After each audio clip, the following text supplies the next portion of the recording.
Right తెలంగాణలో సెర్ప్లో సాధారణంగా బదిలీలకు రంగం సిద్ధమైంది. మంత్రి సీతక్క ఆదేశాలతో 100% బదిలీలకు అనుమతులు ఇస్తూ జీవోను జారీ చేశారు. సెర్ప్లో 3974 మంది ఉద్యోగులున్నారు. 10 సంవత్సరాల తరువాత సెర్ప్లో సాధారణ బదిలీలు జరగబోతున్నాయి.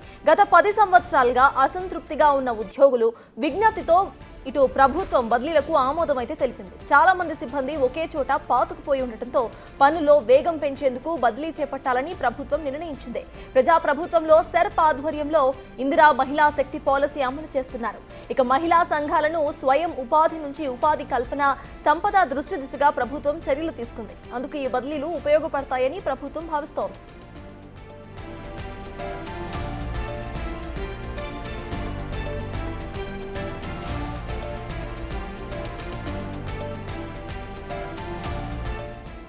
ఇక 10 ఏళ్ల తర్వాత సెర్ప్లో సాధారణ బదిలీలకు రంగం సిద్ధమైంది. దీనికి సంబంధించిన అప్డేట్స్ మా ప్రతినిధి వాసు అందిస్తారు. వాసు, చెప్పండి, ఈ బదిలీలు ఎప్పటి నుండి ప్రారంభం కాబోతున్నాయి? అప్డేట్స్ ఏంటి? గత 10 సంవత్సరాల కాలంగా కూడా సెర్ప్లో ఉద్యోగాల బదిలీ అంశానికి సంబంధించి కూడా గత కొంతకాలంగా ఉద్యోగులు మొరపెట్టుకుంటున్నారు. కానీ తాజాగా మంత్రి సీతక్క ఆదేశాలతో సెర్ప్లో 100% బదిలీలకు అనుమతులు ఇస్తూ కూడా జీవో జారీ అయింది. సెర్ప్లో సాధారణ బదిలీలకు దాదాపుగా రంగం సిద్ధమైంది. మొత్తం 3974 మంది ఉద్యోగులకు సంబంధించి గత 10 సంవత్సరాలుగా ఎలాంటి ట్రాన్స్ఫర్స్ లేకుండా యథావిధి స్థానంలో కొనసాగుతున్న నేపథ్యంలో గత కొంతకాలంగా ఆ ప్రభుత్వం మారిన తర్వాత కూడా పలుమార్లు మొరబెట్టుకున్న నేపథ్యంలో ఎట్టకేలకు మంత్రి సీతక్క కలగజేసుకొని కూడా ఆమె ఆదేశాలు జారీ చేయడంతో మొత్తానికి జీవో జారీ అయింది. అయితే ప్రస్తుతం ఉద్యోగుల విజ్ఞప్తి మేరకు ఈ బదిలీలకు సంబంధించినటువంటి ప్రభుత్వం ఆమోదం లభించినట్టయింది. చాలా మంది సిబ్బంది ఒకే చోట పాతుకపోవడంతో వాళ్ళు చేసే పనుల్లో కూడా వేగం తగ్గింది. ఆ వేగాన్ని పెంచేందుకు బదిలీలు చేపట్టాలని ప్రభుత్వం నిర్ణయించింది.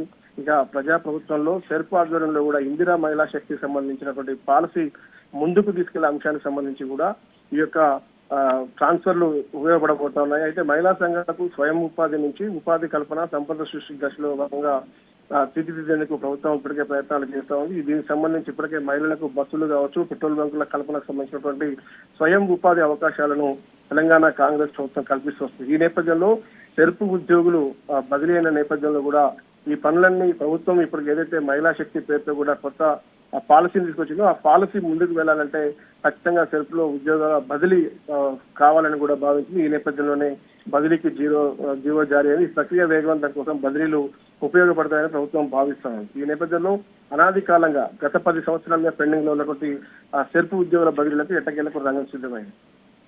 Thank you Vasu.